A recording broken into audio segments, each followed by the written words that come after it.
I'm here in Longbanks, and I'm speaking to Helen, Kojo, and Thomas, and we're going to talk a little bit about the country of Ghana. So Helen, firstly, can you tell us where exactly Ghana is? So Ghana is in West Africa. So Ghana is part of one of the African countries, and our capital is Accra. And whereabouts in Ghana are you from? I'm from Accra. So I'm more leaned towards patrilineal because my dad is a Ga, and then my mum is a Fanti. So can you explain that again a little bit more? What for our readers, for our viewers, what does that mean? So that means in Ghana you can because I'm patrilineal, I am more skewed towards my dad's side than my mom's side.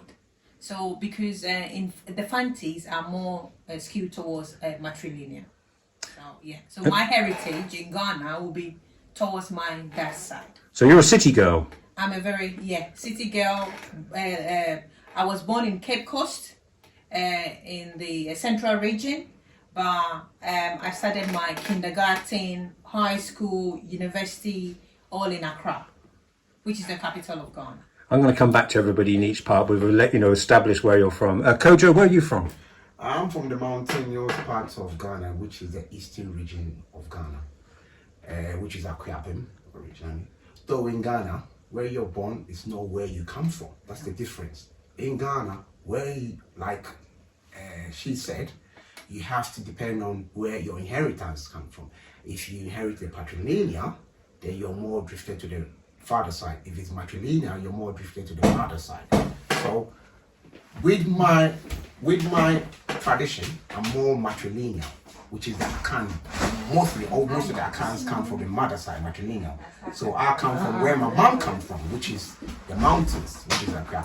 Though I was born in Kumasi, which is in the Ashanti region, but I don't think myself of coming from Kumasi. I think myself from coming from Akwiapem, where my mom comes from, because we inherit the matrilineal side. So the population of the place that you grew up in, what was the population size? Well, actually, I'll be honest. I was born in Kumasi, and at the age of 5, I migrated to Accra in the military barracks, which is a very extensive.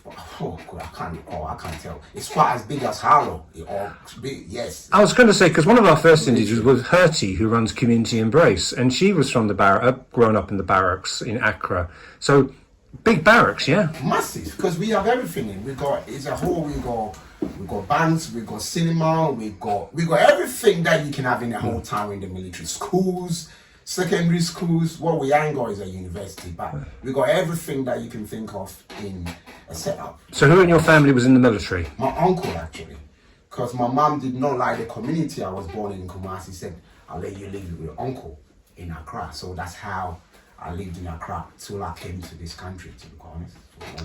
Over to Thomas. Yeah, I also come from Ghana, as they all say. It's in the west coast of Africa. And I come from also Ghana, from the second capital, that's Kumasi. That's where I come from. Both my mom and my dad, they all come from Kumasi. That's Ashanti region. We are Ashanti, as my brother said, we are Akan. But Akan has so many tribes or dialects. So my one is Kumasi. It's in the middle of Ghana. And Kumasi population is very huge because that's the second capital. It's about 3.3848 population in Kumasi. And as I said, my mom come from the rural area, but my dad is very close to Kumasi. That even now it's a Kumasi because Kumasi has more extent now. We've just been joined. You okay to carry on? And it's just been joined here by, and your name is? My name is Millicent. Okay. Millicent. Welcome to our piece. We're talking about Ghana. Can you tell me whereabouts in Ghana you were brought up in? I am Fanti from the central region of Ghana, but mostly the coastal area. It's not small per se, but compared to Accra and Kumasi, we will say it is a small town. So your town. Paint a picture of your town when you were growing up. As I've just mentioned it, what images are in your mind? Central region, specifically Cape Coast, where I come from, used to be the national capital during the British era, colonial era. So they call it the hub of Ghana's education. You have all the big universities and colleges in the central region. So wherever everyone is in Ghana, they migrate, they travel all the way from wherever, whichever part they come from, to Cape Coast because of education, because there are so many schools around that area. Okay, we're going to go back to Helen again. School, education. What memories do you have? What was the name of your school and what were your favourite subjects? Lovely. Yeah, I started schooling at Institute of Divine Education for my kindergarten and preparatory. And I attended a government school. That was a private school, and I attended a government school for my high school in Tabora. And I did my secondary at St. Mary's Secondary School. And I did my university level education at University of Ghana. And you, and what were your favourite subjects? I studied maths and science. Yeah, but honestly, I didn't do anything with that because in my degree, I studied psychology and sociology. And I did my master's in Coventry here. I did master's in MBA, so finance option. Kojo, education growing up? Education-wise, I started my education. I don't even recall if I had any education in Kumasi before I migrated. I was so young, but most of my education was done in Bema Camp. We had schools there, and then obviously I went to my secondary school in the mountains, and then I had a bit of a gap year. And then I went to do training college in the mountains as well. And then obviously after that, I think I done my service, and then I came to this country to continue my uni here. That's it, really. Just jumping ahead for slightly, but we did mention this off camera, and I think I asked why there were so many Ghanaians in Harlow, and I've interviewed a number as part of this project, as opposed to other countries like, I just plucked some names like Burkina Faso or Mauritania, and you explained that, didn't you? Why you think we migrated here? Or why there are a lot of Ghanaians here as opposed to other African nations? Oh yeah, I mean, I think it's the language. I mean, don't forget we were colonized by the British. That's another thing. So we're more exposed to the British than we were even exposed to other countries as well. And I think that's one of the reasons, because even when I was young, my older two generations past me, they came down here by boat, where in my opinion, they could have migrated somewhere else. But I think the lead of the colonial masters make them be more exposed to Ghanaians than anywhere else, than even going to America, which is equally English-speaking country. Yes, that's what I'm saying. So I think it's more the exposure. One, in my opinion, we were colonized by the British because that's all we knew. Then obviously with time, people migrated elsewhere. So the language and the colonial sort of masters sort of thing might have helped as well for Ghanaians to come to Britain. Even though your interviews 58, 59, 60 and 61 of our 75 interviews, I try to keep politics out of it. So, but when you use the word colonised, is that a good thing or a bad thing, or just was it was what it was? Well, I mean, I don't know. It can be bane and it can be a blessing. Yeah, that is how I see it. It's not all, oh no, this shouldn't have happened. Yeah, we definitely learn from some of the things, and some of the things that we have at the moment, or some of the education we have, is based on the colonialism, or else we wouldn't have had that as well. And Thomas, education for you? Yeah, as I said, my dad was working in a rural area, typical rural area. So I started my education over there. That time, the education was so poor that even when he went to school and when it rained, the building structure wasn't good. So when it rained, as a case, we are happy because we may go home. So I started there from like year 1 here, they call it year 1 here, till year 5. And my dad said that, it won't help us. So I moved from there to Kumasi to live with my auntie, my mother's sister, so that I can get a better education. When I came there, I went to continue my education at a elementary school, in a public school. I finished the year of 15 years, that's elementary school. So when I finished, I went to technical school in Accra, which I obtained electrical engineering. But you know, we are this city and guests in London. But the Western is that you don't have practicals. You only do theory.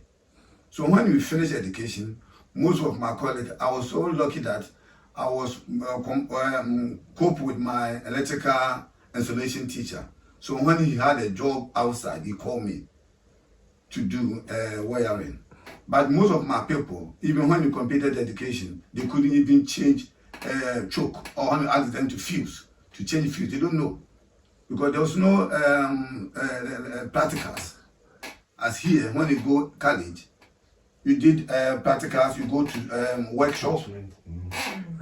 2 days, you come for the theory. You did a theory about 3 days.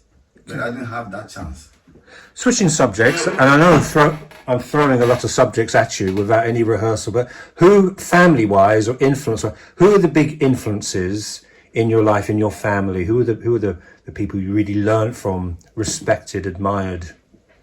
For me personally, it was my dad. He instilled so much education into us. According to him, education first and all other things will follow. So throughout, no chance to even drop out. We went and on, and it's been so with me. I've gone to school.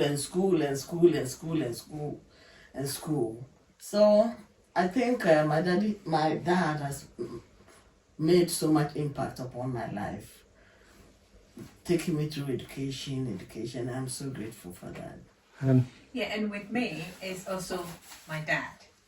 But I wouldn't say my and my siblings as well, because they have been, so the encouragement is there, the motivation is there, because you see your senior brothers going higher and higher, and sometimes you want to chase them, because you know they are doing a lot of achievements. And also my uncles, one of my uncles as well, has always been hammering on education. Anytime, so what are you doing next? Are you sure that is all you can do? You can do better than that. You know, the motivation is always there in most of the families in Ghana. And how about yourself, Kojo? My mom has been my backbone, my everything, inspirer, my everything. Hardworking, determined woman, ambitious. And I've been personally ambitious myself, really. I challenge myself all the time. But for me, everything of my source is all based on my mom. I look to her so much. She achieved so much for her mother. To be quite honest, I see my mom was more of a single mother, because my dad did not do what he was meant to do. So seeing my mom is so inspiring.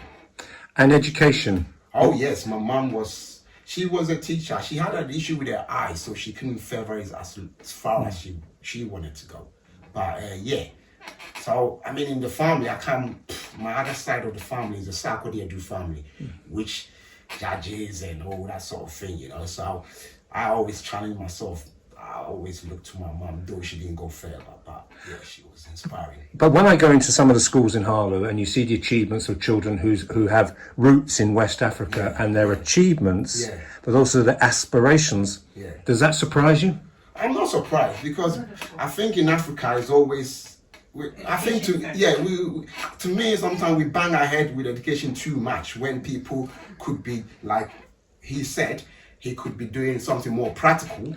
The emphasis is more about academics, too much academics than practical.